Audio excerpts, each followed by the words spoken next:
Mummy जी, चाय ले लीजिए। अरे कलमुही, तेरे हाथों से तो चाय पीते हुए भी डर लगता है, कहीं इससे तेरा रंग मुझ पर ना चढ़ जाए। अगर इन्हें इतनी ही शर्म होती तो मेरे इतने हैंडसम भाई को इस तरह फंसाती नहीं। बानी और शिवम की लव मैरिज हुई है। बानी के ससुराल में उसकी ननद और सास हैं, जिन्हें अपने गोरे रंग पर बहुत गुरूर होता है, जिस वजह से वो बानी को सिर्फ उसके सांवले रंग की वजह से नापसंद करती है और हमेशा उसे ताने सुनाती रहती हैं। बानी उनकी सभी जली कटी बातें सुनकर चुपचाप वहां से चली जाती है। तुम माँ और छोटी को कुछ बोलती क्यों नहीं? मम्मी जी बड़ी हैं, हर छुटकी ना समझ, इस तरह उन्हें उल्टा जवाब देना सही नहीं। मेरी जिम्मेदारी उनकी सेवा करना है, जो मैं पूरे दिल से हमेशा करती रहूंगी। ऐसा बोलकर बानी रसोई में जाकर रात के खाने की तैयारी करने लगती है। रात को खाना खाते हुए बानी की सास उसे कहती है, कल मैंने अपनी फ्रेंड्स के साथ किटी पार्टी रखी है, समय से सारा खाना बना देना और अपना मनहूस चेहरा लेकर ज्यादा उनके सामने मत आना, समझी? माँ, बानी आप दोनों की कितनी परवाह करती है, फिर भी आप उससे इतना बुरा व्यवहार क्यों करती हैं?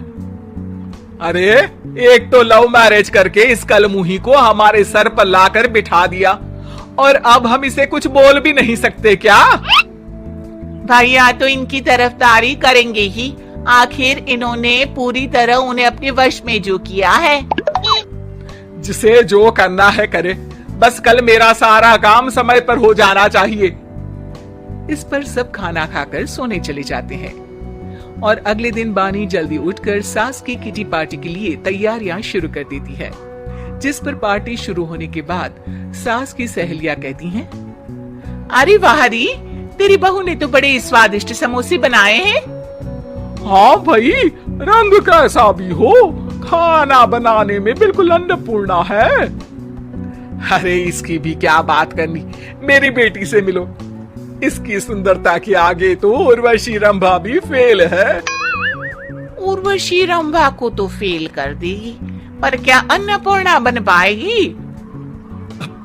अरे इसे काम करने की क्या जरूरत, उसके लिए बानी है तो, और मैं तो इसकी शादी भी किसी नौकर चाकर वाले घर में ही करूंगी। बानी वापस रसोई में चली जाती है और किटी पार्टी चलती रहती है। उसी रात को बानी की सास गुस्से में चिल्लाते हुए अपने कमरे से बाहर निकल कर आती है। हाय रे, चोरी हो गई, मेरे पैसे, पक्का पक्का इस कलमुही की वजह से हुआ है ये सब। अरे क्या हुआ माँ, कौन सा आसमान टूट गया? अरे आसमान तो उसी दिन टूट गया था जब तू इस कलमुही से शादी करके इसे घर में ले आया था। खुद तो आई ही, अपने साथ साथ मनहूसियत का काला साया भी मेरे घर ले आई। अरे हुआ क्या माँ? अरे मेरी तिजोरी में रखे पैसे कहीं गायब हो गए, सुबह ही देखा, अरे यहीं रखे थे। क्या आप मुझ पर चोरी का इल्जाम लगा रही हैं? अरे काली बिल्ली पर भी क्या कोई मनहूसियत का इल्जाम लगाता है? ऐसा बोलकर बानी की सास वहां से चली जाती है, जिसके बाद शिवम और बानी बात करने लगते हैं। देखो, मम्मी की बात का बुरा मत मानना, वो बस परेशान है ना, इसलिए कुछ भी बोल गई। वो परेशान नहीं, मुझसे नफरत की वजह से ऐसा बोलकर गई हैं। उन्हें मैं हमेशा एक आंख नहीं सुहाती। देखो बानी, अगर तुम चाहो तो हम दूसरा घर लेकर वहां शिफ्ट कर सकते हैं। आखिर तुमसे प्यार करके तुम्हें अपनी जिम्मेदारी पर इस घर में लेकर आया हूँ, इस तरह टॉर्चर नहीं होने दे सकता।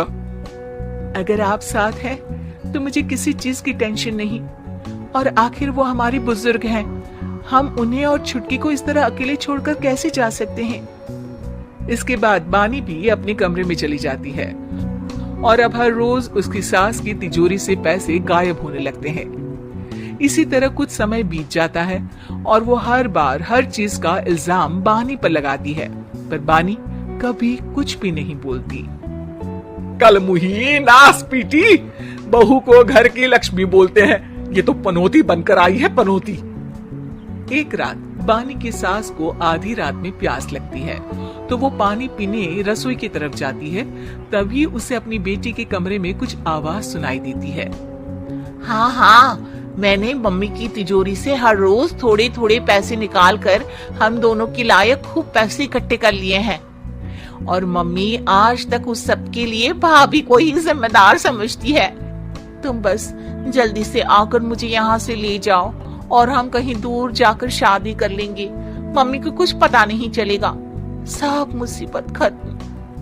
अपनी बेटी की ये सारी बातें सुनकर बानी की सास भौचक्की रह जाती है और अपने कमरे में वापस चली जाती है। जब अगली सुबह बानी सास के कमरे में आती है, मम्मी जी क्या बात है, आज आप कमरे से बाहर ही नहीं आई? आपकी तबीयत तो ठीक है ना? क्या छुटकी कमरे से बाहर आई या तुम उसके कमरे में गई? नहीं नहीं, क्यों जाना है क्या? मैं अभी चली जाती हूँ। नहीं, कोई कहीं नहीं जाएगा। इस पर वो बानी को साथ लेकर कमरे से बाहर आती है जहाँ शिवम भी होता है। वहाँ उसकी सास बोलती है, छुटकी मेरी तिजोरी के सारे पैसे लेकर अपनी माँ के बारे में कोई ख्याल करे बिना किसी लड़के के साथ घर छोड़कर चली गई। और बहू, तुमने मुझ जैसी सास की सेवा करने के लिए अपने ही पति के साथ दूसरे घर जाने से मना कर दिया। मैंने हमेशा तुम्हारा रंग देखा अच्छा ही नहीं, जो मेरी सबसे बड़ी गलती है। मुझे माफ कर दे बेटा। और इसके बाद बानी की सास कभी अपनी बहू की तारीफ करते थकी नहीं।